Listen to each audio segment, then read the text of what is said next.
Ridley Scott's The Martian is finally making its way into theaters this week, and the critical praise insists that Scott has yet another masterpiece under his belt.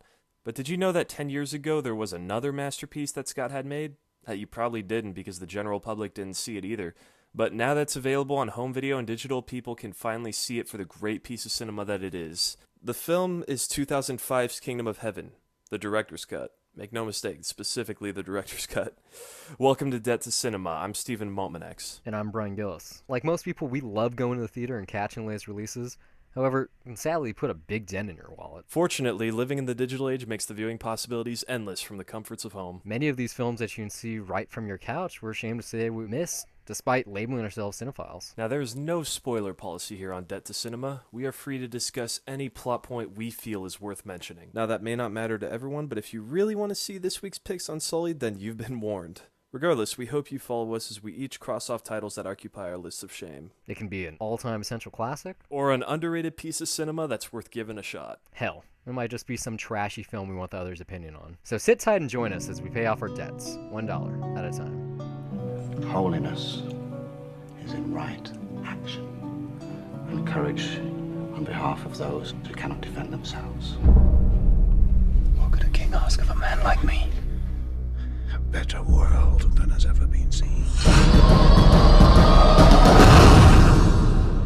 Did you think that lay at the end of Crusade?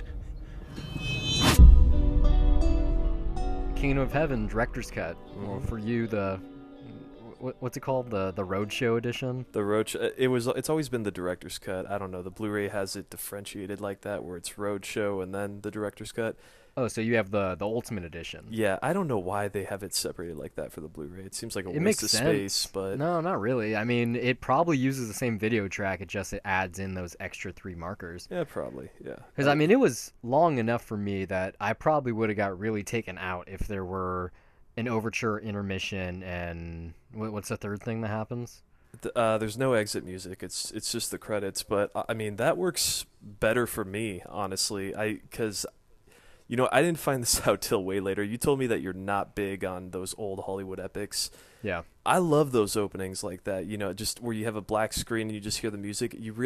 For me, I get a great sense of just the scope and the epicness that's about to unfold as soon as the screen lights up. And that really, that just sucks me into it.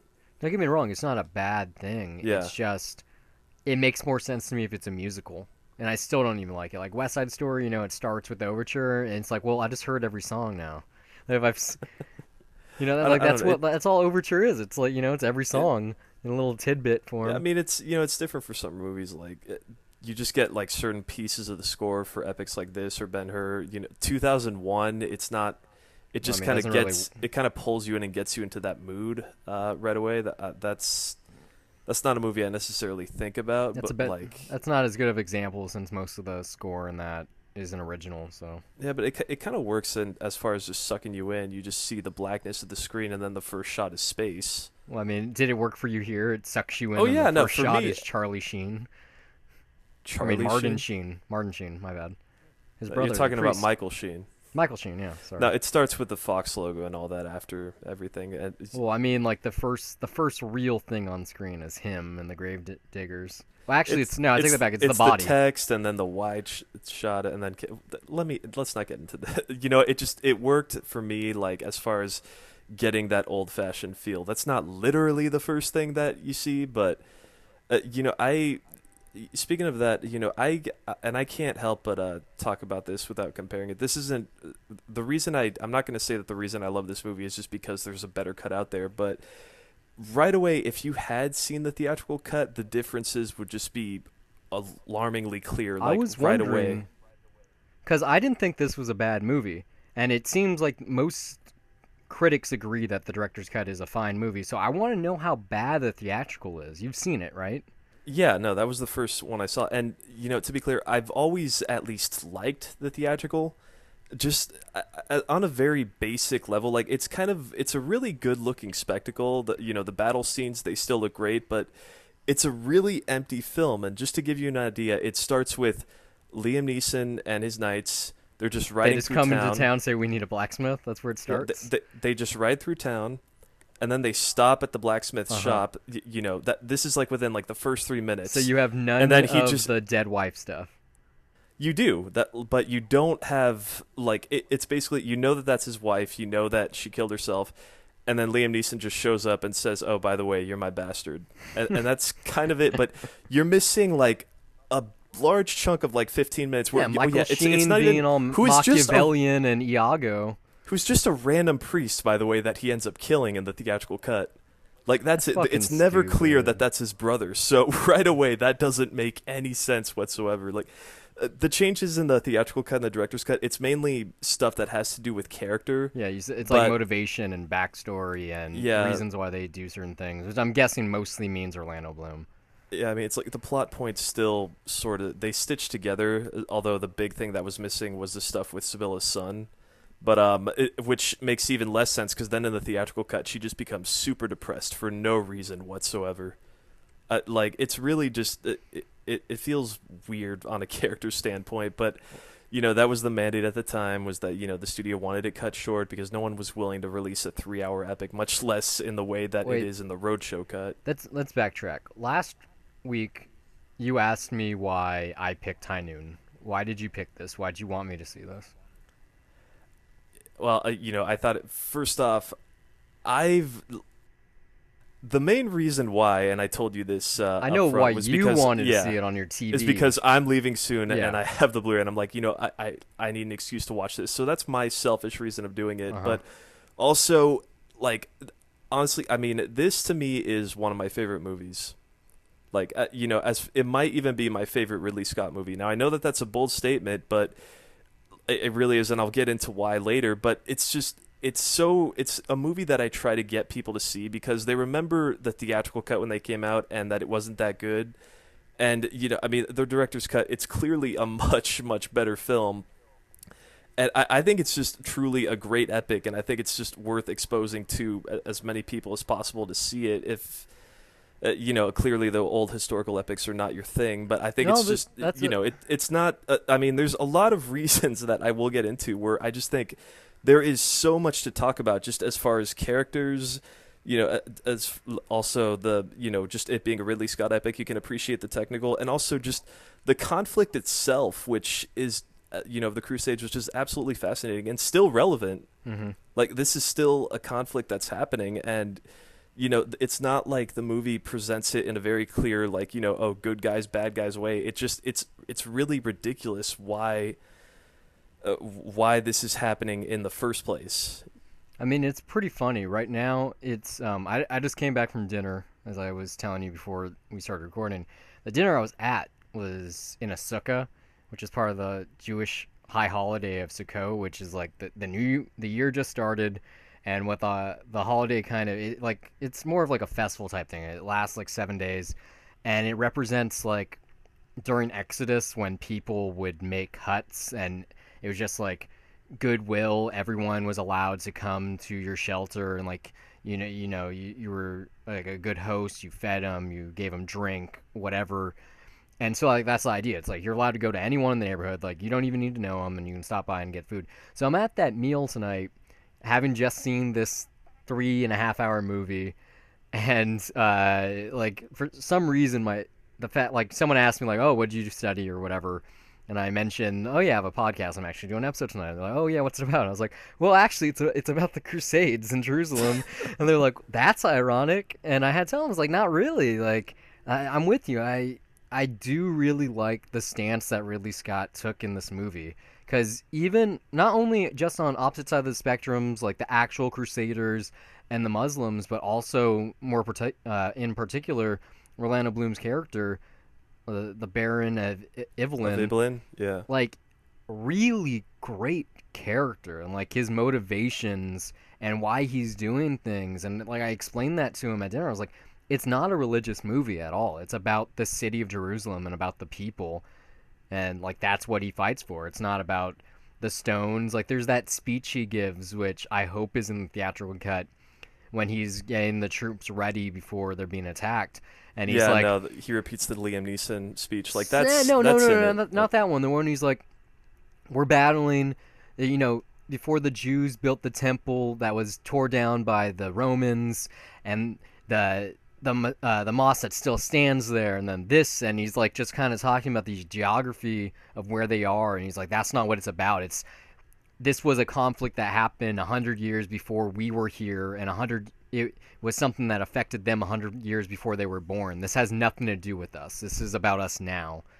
And I thought it was really powerful because that's what it boils down to now. Like, that's kind of what the argument should be. It's not about, the nation of Islam kind of had their Palestinians lost their land after World War II. Like, that shouldn't be what it's about. It's about this place that's kind of deemed holy and it's special to everyone.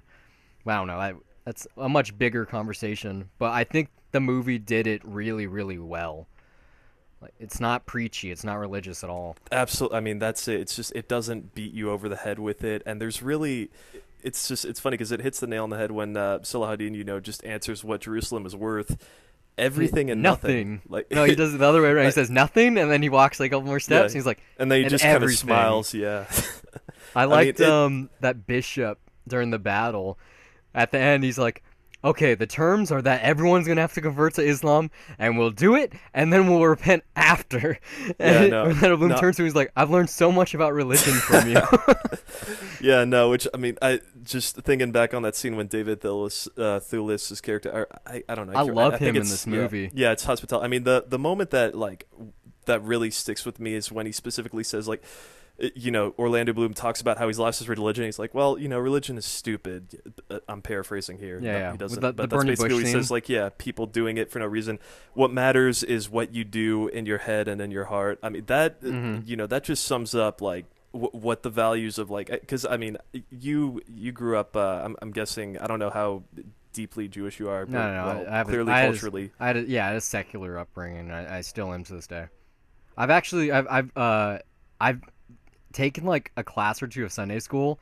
I've never had true like Jewish teaching. Like, don't get me wrong, I went to sukkah. I go to like Shabbos dinners on a weekly basis, and I do know the prayers, but I've never actually gone to a synagogue and like sat for a sermon.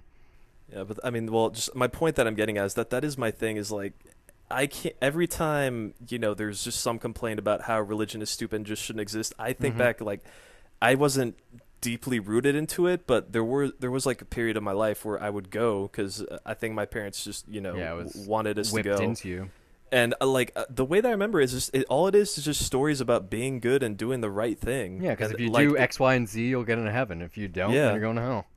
Yeah, well, I mean, it's just doing the right thing by people, and it's just nice seeing that in Orlando Bloom's character, especially when it is not, as much as we'd like to believe it, that's just not how the world works. And they even say, oh, a good night, that's such a rare thing. No, not a good night, a perfect night. That's really just, I'm kind of a sucker for stories like that, specifically where it is characters like, heroes that try to do the right thing. And, as kids, I'm sure we've grown up with so many versions of that. But what makes this stand out for me is that it's really just the struggle when the world is just so much more against, like you trying to do the right thing. He had that opportunity. If he married Eva Green, it could have been a magical place. Like, there would have been peace still. Like, he would have been the greatest ruler and all that stuff.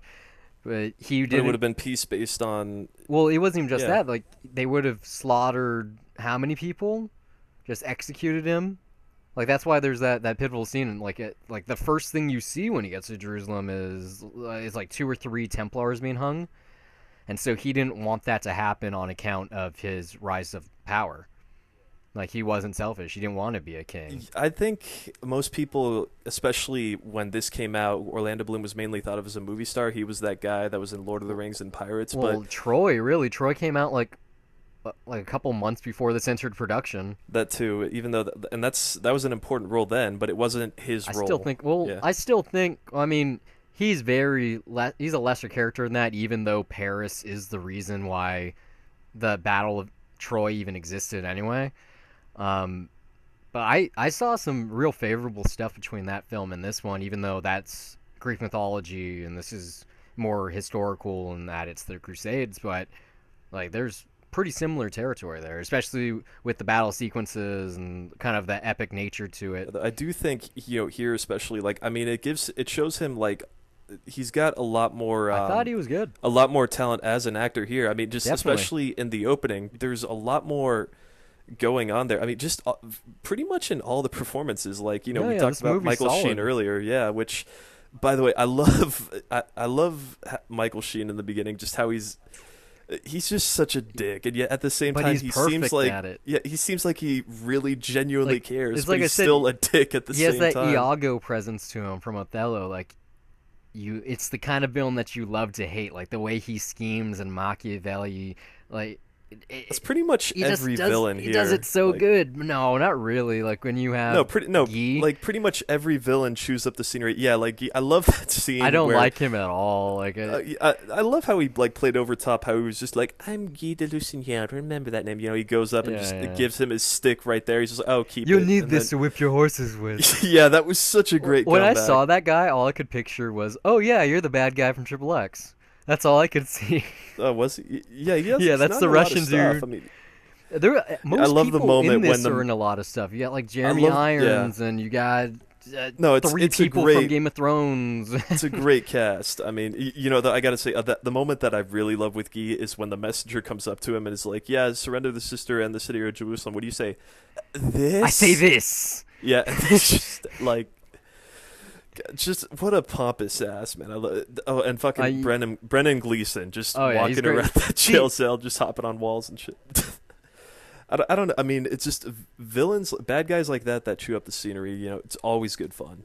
I didn't dislike it. Like I said, I actually really enjoyed it. There was a point, like right around the 2-hour mark, where I was like, oh, it's going to end soon, right? Because I had like the time code in my head, and if it was a regular movie or the theatrical cut, it would have ended. And that was when I texted you. I was like, oh, well, I didn't text you yet. I was going to. I was like, I just want to keep on watching. But there were certain moments where I was like, I was actually looking for more. Like, it had a very novel approach to it. Like, in terms of Orlando Bloom, anyway. Especially with, like, his humble beginnings and returning home and his journey. And it was just, he wasn't a flamboyant character like he usually is. Like, he was a very modest and humble, and as you said, stoic man for most of the movie. It's kind of he's just trying to do the right thing. Yeah, trying to do the right thing. Like there was some stuff that I was kind of guffawing. I was like, well, when did he learn? Like there's that scene where Guy's like, oh yeah, I'm gonna take battle advice from a blacksmith, and it's true though. Where did he learn all these tactics? Because they kind of set it up in the beginning. Where he's like, he made the best weapons or something.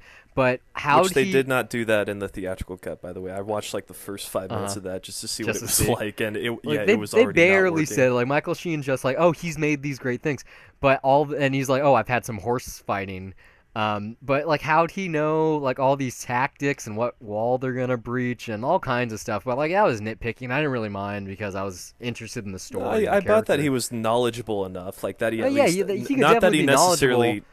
Not that necessarily he knew that these things would happen, but that he had seemed these like ideas and they ended up working out. Like, God was on his side, right? So, I mean, that's kind of what the movie says. Have you looked into what's the name of the character that like basically the doctor priest? Okay, the Lupus from the werewolf from Harry Potter. The Professor Lupin, you know what I'm talking about? The cool priest. Are you talking about Hospitaller? Yeah, Hospitaller. Yeah, the David Thewlis character, right? Yeah, who's like I said, Lupin from the Harry Potter movies. You know what?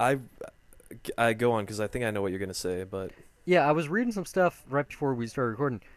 There's like potential talk, like perhaps he was God or like a spirit. That's what William Monahan, the writer, says. There's definitely that one. There's those two scenes where it kind of makes sense. When he approaches him, he's like, "Oh, he lost faith." When he like makes the bush catch on fire, and then the next bush catches on fire too, and then he vanishes. And then also how Orlando Bloom is kind of resurrected. I guess I was less so on buy that. into that interpretation. I never really looked deeply into it. I just knew that's how Bill Monahan talked about it, but. It's not something that I think too deeply about. Maybe on future viewings I will, but it's just not something that strikes me as something that I really need to focus on. But I do think that's an interesting theory, or probably not a theory since the writer straight up said that's what it is. I mean, I can or that's at kind of least how he see it, views not just in like those moments, but in most of the conversation he has. Like, he seems like a really sage advisor, and I'm sure that's what his role is in the war anyway. But like, one of his last words is like Orlando Bloom asked him, he's like, "You're gonna go." What's he say? What's the line? It's "You're gonna meet your obvious demise" or something.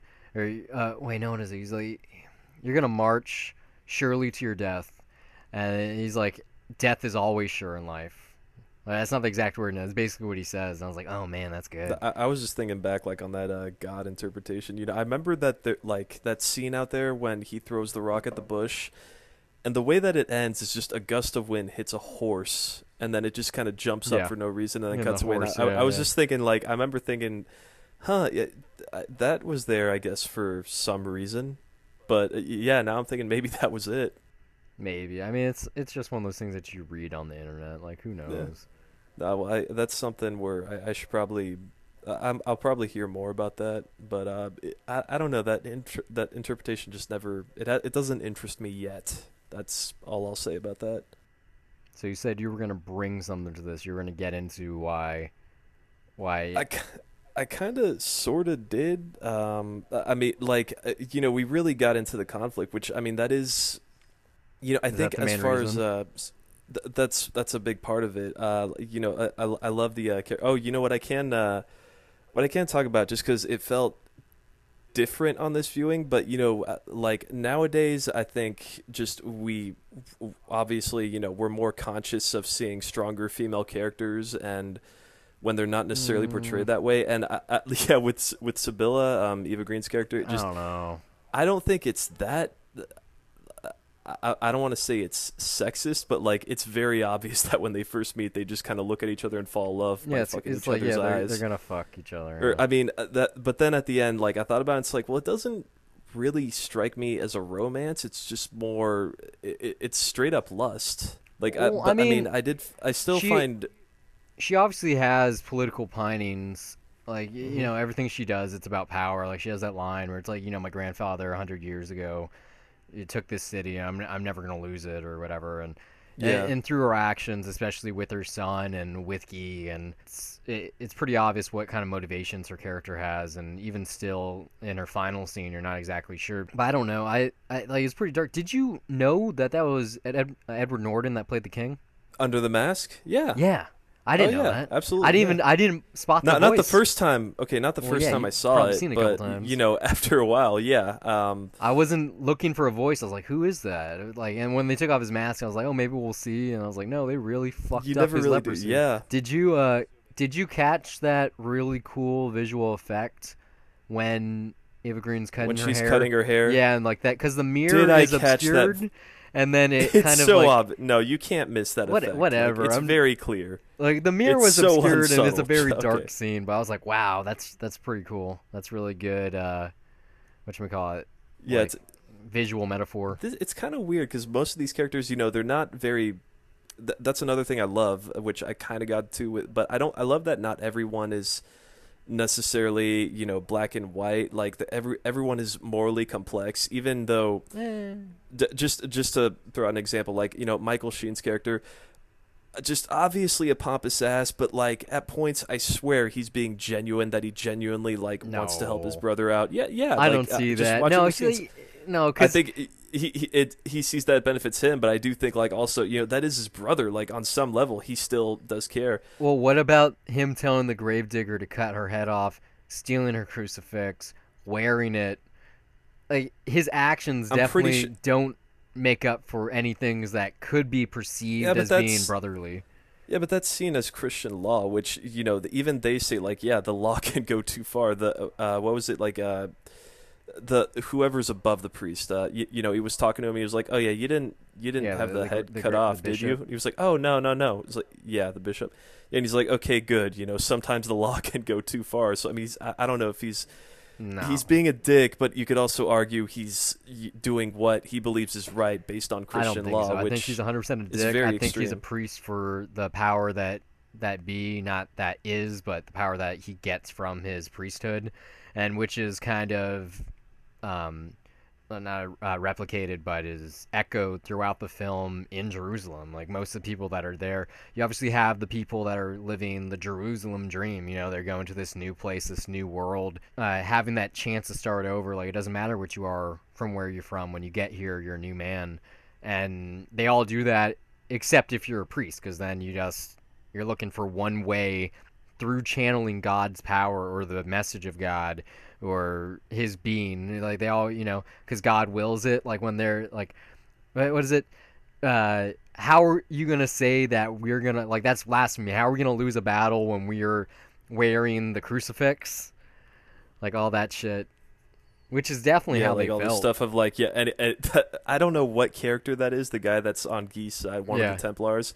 But that guy's just such a piece of shit. I love it every time he says something. I Yeah, sincerely think that he does believe those things. Like he's Yeah, not no, saying it he just to does, back but up his that's claims. He's like, no, we're doing the law of God. We have to get rid of all these Muslims. Like they don't believe in yeah. Jesus. They believe in Muhammad. Like Getting back to Sibylla, I guess I still don't know because that is a horrible, horrible thing Yeah. that she does to her own child. Yet, I really, it's a very, very complex emotion that I feel there. It's both because I mean she's torturing herself over it, and just based on what that Christian belief is that okay, basically you're condemned to hell when you have leprosy, like that. I could see the justification there when that's your belief, kind of, but it's it's very. I don't know. It's very hard. Like, and I do appreciate that for at least most of these people. That's not just simple. Oh, good guy, bad guy. You know what I mean? Like even all the good characters in this movie, they all have some sort of major flaw that could make them bad. And they're all trying to redeem themselves in a way, which is why they're going to Jerusalem. But I guess part of what I love about this movie is that it doesn't paint things clearly, and it's still stuff that I'm still thinking about when I'm done watching it, whether it's these characters themselves, whether it's just this conflict and how pointless it is, because it's weird how it makes perfect sense and yet it doesn't. Like okay, just that final line of oh, what is Jerusalem worth? Nothing. Everything, like it, and that's kind of true on both accounts. And I mean as someone, I don't know if I'm fully as someone who's making been sense there, here. like actually stood in places that these warriors were definitely standing on, and where bodies were piled up, just a little less than 1,000 years ago. Like there's a feeling you have there. Maybe, I don't know, maybe it's because I'm Jewish, I'm not sure, but there definitely is a power in the setting, like being in this sacred place. You can feel the energy, especially when you're in Jerusalem, like when you're in the old city. And like I understand why it's been fought over for millennia now. It makes it's not justified, but if you're there and you have faith, like if you're a believer, like there's no end to what you'll do to make, like, have it as your own, I guess. It's like you kind of, it's tough to explain, but you get the feeling as to why what that drives you to fight over. I mean, it's so weird to fight over that though too when you think about it. But like, I mean, I don't know. There's that real strong scene that, well, it's not even that scene. It's just that moment when Saladin, did I pronounce that right? Saladin. Salahuddin, or Yeah, when he looks over his glory when he's walking through Jerusalem and pulling down the banners and everything, and he gets to like the king's quarters or whatever you want to call it, and he picks up that crucifix and puts it on the table and makes sure it's centered and everything. Like, it's a pretty powerful message, like a really nice it is. scene. I mean, and that is, I think that's something that's in the Quran, like, as well, that because the obvious assumption here in America, especially in a post 9/11 world, is just that Muslims, their God tells them to kill us all and whatnot. And I think I haven't read the Quran, and I know far less about it than I do of the Bible. But as far as I'm, I believe that there's a passage that says something about paying respect to all religions, especially Well, like it's not even other that. symbols, even if it's not theirs, and that It, that is a part of that. I think well, I mean, it's that, but it goes even past that. Muhammad like he wrote that like Jesus was a prophet too. Like so was Moses, so was all of them, and Allah is the same God. Like it's not a separate thing. It's not like Greek mythology. Like there is one God, yeah, and the way I that mean, the yeah, like that is.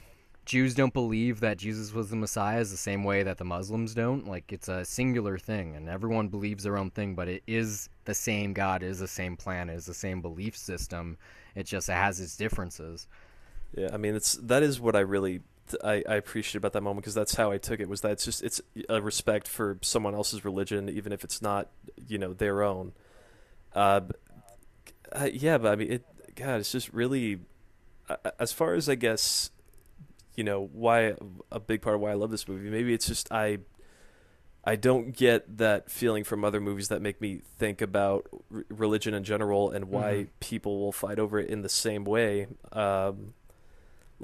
Just because it is ridiculous to think that we're all fighting over, we're praying to the same God, basically. Just Yeah. it's just there's this different religion behind it, and we're just fighting over it for stupid reasons and twisting the word of that God just to find justifications to kill. We got the Ten Commandments that say thou shalt not kill. And then you got the Pope saying, "Oh, but hey, that's okay if you kill infidels. It's actually a way to get into heaven." Like it's That's a really good line in fucked the movie. up. Yeah, I love when they're passing the guy. Like, He's just it's repeating it. yeah. I mean, it's religion is. I, I, Yeah.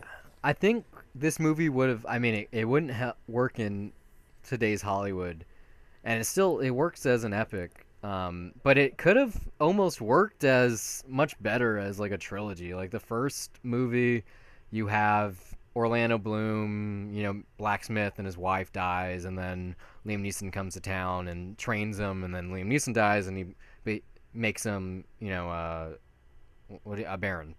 Second movie, his rise to power, all that stuff, the battle, and all It of could have that, been a and then miniseries for oh, sure. it would definitely work a lot better as a Yeah. miniseries. I think if this were something that was released like around Oscar time, maybe, and if it was the full 3-hour untainted cut, then I mean, it would have definitely been received a lot differently, because this was released in a really truncated It's cut. like July or something. Yeah, I think it was either in the middle of the summer, but and it was marketed as A romance. I gotta find like a good trailer It was clip all for the about beginning of this Orlando review Bloom too. and Like, Ava Green getting it on. I mean, seriously, how do you sell this movie to an audience? I mean, it's not like Gladiator. Gladiator. Well, I mean, has far more depth and far more If you going on can than sell Gladiator. Passion Gladiator of the is just a Christ, you can simple- sell anything. Well, Passion of the Christ though, that had It's 2 hours of Jesus getting whipped. Like, yeah, but that had like a whole community behind it. Like, there were church groups going very in to sick see that people. movie. This is not like catering to a specific Well, this religion doesn't at cater to all. anyone. This is it's a historical epic. I mean, obviously it's not 100% factual. Like they took some liberties because it's a movie. No, yeah, I mean, they definitely did. Like, as far as there is a character named Balian, or there's a person named Balian who was the person that surrendered Jerusalem, and that's all that they know. If he was a blacksmith in France, we don't know that. That was all made up. Like, there's a lot of stuff that you was. got the Tiberius character, Jeremy Irons. His real name was like Raymond the Third or something. So that it's a movie, but Yeah, I mean, there's a lot of liberties being taken. let's talk about the action sequences, Oh, man. because this is a battle movie. It's kind of Uh-huh. the main thing besides the historical religious aspect. I thought they were okay. I thought there was an over reliance Oh. on slow mo, especially for cutaways or like people dying, and it really slowed down the action because they were never anyone important. It was just, especially in the beginning, like that first sequence when there was some. Okay, That was probably the best action choreography in the movie. No, That no, siege no. moments on the camp where the German guy gets that spear going through his neck and he keeps on fighting. Yeah, that was world's kick-ass. strongest man. Yeah. I mean, that was cool, but best scene. I mean, This is probably another reason of why I'm probably easier on it, or just why I say it's my favorite Ridley Scott film. You can go back and look at even Gladiator or Robin Hood or Exodus, even though I and don't those plan none on of those watching movies are Exodus. nearly as they're not as good as this, but there's just a way that he handles period epics or whether just historical epics in general, just the way that he shoots them. It's just it feels so large, like so much bigger than life. Like I really love the siege on Carrick just when they're charging, and it's just there's not that many guys. It's just Bailey and his knights. There's not that many of them, and they're just going up against this massive army, and just that helicopter shot just looks so amazing. And I love how the music is building up, and then it just stops just right before they're about to clash, and then you just hear like banging metal. Like it isn't shot. It's shot in like that handheld kind of Michael Bay way. That's sort of how Ridley Scott shoots his action scenes now, but I don't know. There's just something about the rawness and just the way that the blood just punctuates the violence that I find really intense and really rousing. Especially in that first action sequence that you talked about. But when they're defending Jerusalem, honestly, I mean, what slow mo moments are you talking about there? Like they're really throughout, like there'll there's be not some much heart speed pounding. ramping. There'll be some heart pounding action, and then someone will fall. Someone's gonna die, or maybe it's just like blood splatter, and it's a pretty noticeable slowdown, and not for long. Maybe like 10 to 30 frames. Uh, like you just see someone die, and it happens pretty frequently. Usually for one of the Crusaders, it almost never happens to one of the Muslims. Um, and I don't know. Maybe it was just me nitpicking, but I was like, I don't care. Like when it happened earlier in the movie, like when Liam Neeson got hit by the arrow, I was like, okay, that makes sense. This is a pivotal character. Like you need to slow it down so we can kind of digest what just happened. But when it's a nobody with no Guys, stop dialogue, for a second. I just have to point out how amazing is that one line. I once fought 2 days with an arrow with an through arrow my through my left testicle. testicle. I'm pretty sure if that's nothing else, I think that's the line why when he tells Geese like, "Oh, you're too old to be one of my bastards." It was like was the testicle punctured at that time period? I just want to point out how awesome that one line is. Sorry to interrupt no, your no, point, but no. go You on. could definitely get a prequel for that shit. But yeah, like there wasn't. It didn't seem like there was a reason for it, and it kind of. I mean, there probably wasn't that much longer of a runtime because of it. Maybe a minute. I don't know, it might be nitpicky, but honestly, that the defense of Jerusalem, fuck Lord of the Rings, man. Honestly, Helm's Deep ma- is a better sequence than that. maybe. I mean, it's a longer sequence, but I don't know. Just Legolas using when they knock someone's down those shield to towers too, I find that was pretty cool, but was Legolas using insane, a shield to snowboard down while using the arrows, and then the I don't Ents know. come. It was fun. I mean, it's not like I don't know. It's not nearly as it's a lot longer and just feels more epic in Lord of the Rings. But I don't know. There's just something I about thought the siege on Troy was better too. it's just Had a something, better build-up. it's kind of a way of just how it's always everything he does to defend it. They're always smart tactics. Yeah, maybe like I said, And it's earlier, a always little and too it's always smart. surprising what he does, and that's I think that really for me that's kind of just all I care about, so that I'm not watching a battle that's going on forever and tuning it out when I'm just seeing people getting killed over and over and over again. Maybe that's just for me, which I don't mind that stuff, but just I don't know, something about this just made a bigger impression on me. I'd still like to have a battle like that kind of scope in a superhero movie because we still haven't got that. Like maybe that's what. Hopefully, Infinity Wars? either Infinity War or Justice League. Hopefully, both have that kind of thing where I just want, because Age of Ultron had a lot of heroes battling a lot of robots at the same time, but you didn't really get the scope of it. It was kind of like jumping from one to the other. I just want a massive battle where there's 30 people on screen and you can't even focus, and they're all using different kind of powers, and they're all kind of like how Days of Future Past does it in the very beginning when they're battling the Sentinels, and there's three people using powers at the same time, but you're just focused on the fight itself, not on them. I can't wait to get to that moment in the superhero movie, because we still, because of that, and also probably story-wise, we still don't have the epic. So hopefully one of the two houses with their mega movie will get there. I don't really have much else to say. I thought it was a really good movie. Kind of jazzed that I got to see it, especially because it's definitely, like you said, I kind of avoid epics. I like singular tales, like about humane people, and this was both for me. Like it had the epic scale to it, and it was a very grandiose story, but because of Orlando Bloom's character and the way he handles himself, like it still had that angle that I enjoy. So really good watch for me. Recommended people, especially if they're invested, in Israel and Palestinians, like that conflict for the Gaza Strip. Like it's a really good message. Yeah, I mean, there's so much in here that like I appreciate that I get from not that many other movies. In fact, like I haven't really brought this up, but as far as epics from Ridley Scott that were made in the last decade, like Gladiator.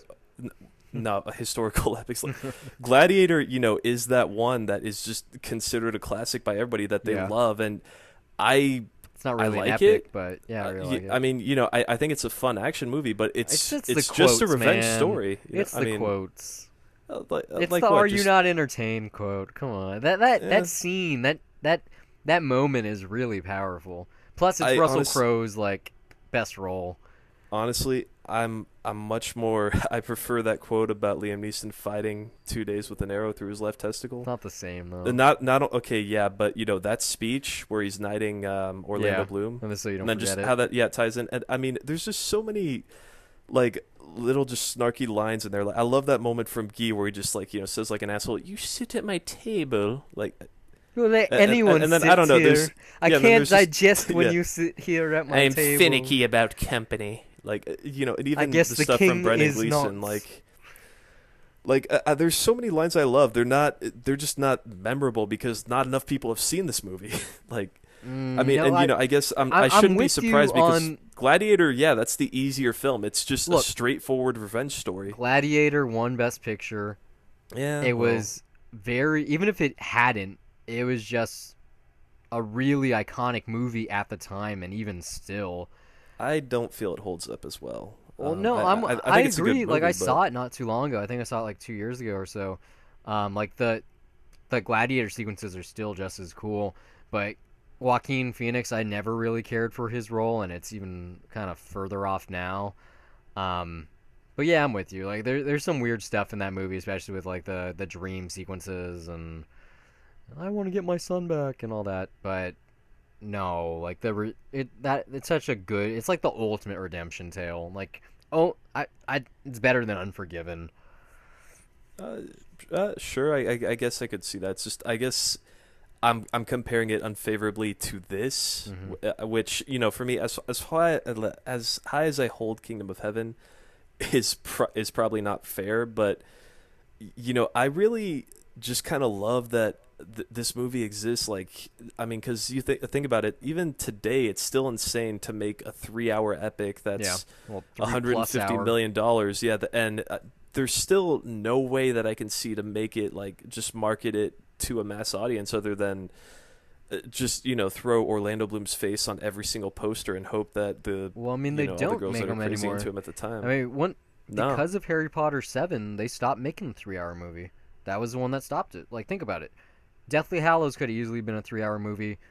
And then they Twilight too. Yeah, Twilight Breaking Dawn, obviously Infinity War and Justice League, and then even lesser films. I mean, the closest we get to 3-hour movies now are like Michael Bay movies.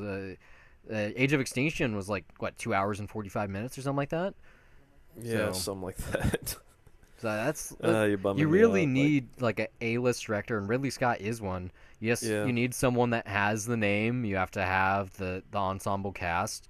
Like, if this movie was made today, it probably would work, even though they're in bit roles. But it's like I said, there are a good amount of people in here that are or were on Game of Thrones that it kind of, and it's it's similar territory that it would definitely be drawing power. But yeah, it just, that movie doesn't exist anymore. You have to have a reason for the 3-hour epic to exist. Yeah, I mean, he tried last year with Exodus, I think, which I mean, knowing what the theatrical cut for this was like, I wonder Batman's not my Moses, so I don't want to see that. Okay, I don't know if I want to believe there's a better cut out there because I mean, especially with The Martian coming out this weekend, it's still I don't think Ridley Scott has lost it whatsoever. No. I mean, The Counselor is a weird fucking movie, and I haven't seen the longer cut of that. But I mean, at least that's an interesting risk. And Exodus just feels like a movie that is just cut to shit by a studio. Well, I mean, he is like the godfather of the director's cut. Blade Runner. Everyone knows the director's cut's obviously better. I mean, this is you haven't seen the theatrical for this, but I mean this or Blade Runner. Like, I mean, yeah, this is like the differences are huge just in what it adds to it, or it just creates like such a different experience. So I don't know. It kind of sucks that Ridley Scott's final cuts don't tend to make it to the screen that often. I don't know. He Yeah, might I just. mean- He's probably getting ready. I mean, budget-wise, it's probably not possible. Yeah. Well, I think he's But one of those guys that also embraced the fact that, because of Blu-ray and, Yeah. DVD, that he knows that if it doesn't make it to theaters, it will eventually get out there. no, I was reading some stuff like he's very adamant about the DVD experience and probably less so Blu-ray. But like that's the reason why he commissions the director's cut and he always does the director's commentary. Yeah, there's a lot of bonus features that are like always out there. it's very much apparent that he wants people to enjoy his films and not necessarily in the Cineplex. So kudos to him. I'm excited for The Martian. I want to see it in 3D, especially with the news Same that here. they found water on Mars. So and the best part is that he said he announced today. He's like, "Oh yeah, NASA told me that months ago." Oh, that's good. Classic Ridley Scott. Well, thanks for listening, guys. I hope it's been a pleasure. If you enjoyed it, you can find updates and when episodes go live on Facebook and Twitter at Dollar Reviews. You can follow me personally on Twitter at Brian Gillis, that's BryonGillis, and also under the same name on the lovely site Letterboxd, which acts as my film diary, where I rate the films I watch on an almost daily basis, write the occasional review, and even sometimes compile lists. You can also find me on Twitter at S_MTX, and also follow my film diary at letterboxd.com. My username is also S_MTX. There I log everything I watch and sometimes write brief reviews. If you'd like to contribute some talking points, maybe send us a film or two that you'd like for us to review, or just some feedback of any sort, you can do so by sending us an email to dollar.review@gmail.com. And if you want to hear more of us, you can find our entire archive at dollarreviewspodcast.wordpress.com. We're also on iTunes, where you can download episodes and listen to us anywhere, and you can also hear us on SoundCloud and TuneIn Radio just by searching Dollar Reviews. Until next time, keep the change.